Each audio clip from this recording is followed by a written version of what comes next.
Hi everyone. So, I've been getting a lot of questions recently on my study strategy for Plab 1. So, I figured this would be a good time to explain that. So, to many of you who may not know, I in fact started this page with a webinar, and that was on my study strategies of Plab 1. So what I can do is I'm going to be linking link of that webinar on the bio above. That would take you to my YouTube page where there's a recorded version of this webinar. So you guys can have a look at it. And I think that would help you to some extent. Um, but for more of an in-depth study strategy, there are few things that you can try doing. So the first thing would be to stick on to, a limited number of study materials. Like, do not go running behind all of that is available. You do not need all of it. But what is important is you stick on to whatever you have and do that properly. So that is my first tip. Keep your study materials, limited. It's quality over quantity. Second tip I would have to give is the number of questions per day you need to be doing. So Plabable itself suggests doing around 50 questions per day. Okay. While that may initially look like a big number, once you start, doing questions, you will slowly build yourself up all the way to 50. So don't think that, okay, I'm going to start studying today and, on the first day itself, you would do 50 questions easily. That wouldn't happen. It's not going to happen overnight. Initially, it's going to be 10, then, 20, 30, and slowly to 50. And once you reach 50, try to stay consistent. Do bear in mind, not all days are going to be great days, okay? There are going to be good days and there are going to be bad days. On some good days, you may manage to do around 100 to 120 questions at a go, like a breeze. But on some days, it can be quite hard, and getting 15 questions done is like a challenge. Uh, my advice would be more gentle on yourself. What is important is to stay consistent. Even if you don't do these many questions, that's fine. Just show up every day and do as much as you can. Number three would be don't overdo it either. Don't put so much of mental stress on you. You need to have adequate breaks, did so that the quality of your study would be good. So take it slow, take it easy, and don't be so stressed out. That is my third tip. So tip number four would be, as you know, there are a lot of subjects in Plabable. So you have the bigger subjects, you have the smaller subjects, you have the in-between subjects.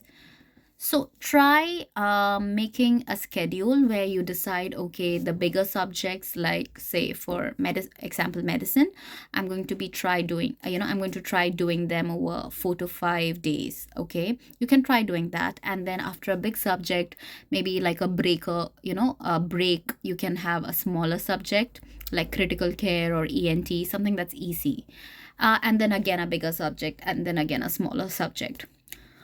Now, while this study plan does look great, in reality, what may often happen is you may actually run into a mind block or a mental block where you might be so sick of studying medicine every day, and because you are so sick of studying it, things are not moving as fast as it should be, and you're just dragging it along.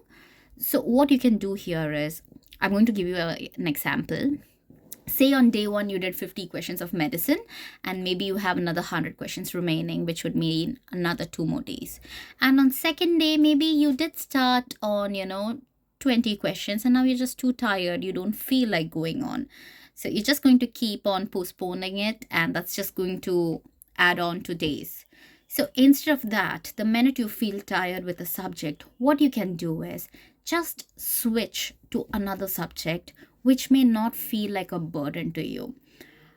Maybe medicine is a burden, but ENT is more easier for you, more easier, and it does not feel like your brain is working so much. So in reality, just trick your brain to do something else. Like, it's very easy on your brain, but you would be completing more portions. Sometimes that used to happen to me, so I would just be stuck with a subject, so I would just change to another subject, and what would happen is I would manage doing 50 questions of that subject along with 20 questions of medicine. and I would end up with some 70 questions per day. So that is also an achievement. Okay, so sometimes you need to try mixing and matching. Another thing is, if you're not someone who can stick on to a subject, you can do like half half, like medicine half and ENT half parallelly. Then the next day you can do the other half. But if you're more of the methodical person, go one full subject, then the next few subject you can do that. 5, please, before starting any subject, do read the notes, because that's going to save you so much of time. Say you're going to start rheumatology, read the rheumat notes and then start tackling the questions. Things are going to be much easier and it's going to be much faster. So that's tip number 5. Tip number 6 would be about notes. Okay, personally, notes are not of great help to me, but neither is it unhelpful. I'm somewhere in between. So when I did start out on this, I had tried making some notes, but I quickly realized that these notes were slowing me down. So after the first two subjects, I realized this is just slowing me down because I'm writing this entire thing. It was not helping me, frankly. So what I did was, the note, Plab was hard copy. I had the hard copy as well. So any extra information, any pictures, any flow chart, anything, I would just take a post-it, stick it on to my hard copy. So I would have my extra additional points on the hard copy. I used to do that. There are extra few of you who may need those notes, and you may need you're more of the pictorial studying type of person who needs pictures, all those things. By all means, go for it. Okay, what works for me may not work for you, and what works for you may not work for me. So we also need to put that into perspective. Now, guys, another thing I would like to say is, that would actually be tip number 6. 6, right? Okay, 6. That would be, see, you know yourself the best. Okay, so you have been preparing for your med school. You have been with yourself since your KG or your kindergarten. So you know what works for you the best. If you're a person who studies better with speaking out loud, do that. If you're more of a note sort of person, do that. If you're a person who has to teach someone else, do that. Whatever has been working for you these past so many years, use the same strategy. Don't change from that. Okay, but just add on a little bit what I mentioned. Do at least 50 questions per day. Okay, and slowly I would actually recommend going slightly higher without much of strain on yourself. Okay, and you would actually reach that stage quickly. Stage 7 is all about perspective. Like how I said, there are some big subjects, there are some small subjects, there are some in between subjects.